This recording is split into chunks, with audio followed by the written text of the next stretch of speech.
આજે તો ઘઉંના લોટની દેશી મેગી બનાવી નાખી હતી હો ભાઈ. આને મીઠી મેગી કહેવાય. આજે તો સ્કૂલેથી આવી કપડા બદલી અને સીધા જમવા બેસી જતા. જમીને પછી લેસન કરવા બેસી જતા. પછી તો લેસન બધું પૂરું કરી નાખ્યું હતું ને લેસન પૂરું કરીને આપણે વહી જતા રમવા. ને ના તો મામા વિડીયો ઉતારતા હતા ને એટલે અમે બધે હેરખાઈથી ઊભી જતા હો ભાઈ. પછી તો હારી ઘડી રમીને આપણે આવી જતા ઘરે. ને ઘરે તો ભાઈ દેશી મેગી બનાવવાનું કામ આવતું હતું હો. ને ભાઈ આ હેવ બનાવવાનો હંસો હે ને એ ફેરવવો બહુ અઘરું છે હો.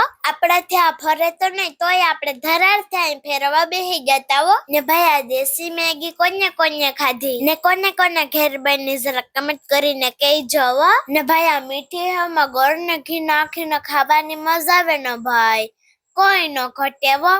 જો મમ્મીએ એને કેટલી બધી હેવ બનાવી લીધી હતી વો ભાઈ. સોમાહુન આવે ને ભાઈ ત્યાં ખાવાની એક નંબર મજા આવે. જब હાંજ પડી હતી ને ત્યાં આપણી હેવ મસ્તની હુકાઈને રેડી થઈ ગઈ હતી હો. જબ આપણી હેવ મસ્તની ગોલ ગોલ ઘૂસરા થઈ ગઈ. હવે હું ને મા દીકરી આ હેવ ને ભેગી કરી લઈએ. ત્યાં સુધીમાં તમે અમારા વિડીયો ને લાઈક કરી દો, 2-3 જણાને શેર કરી દો ને અમારા એકાઉન્ટ ને ફોલો કરી દો. Bye bye, take tech.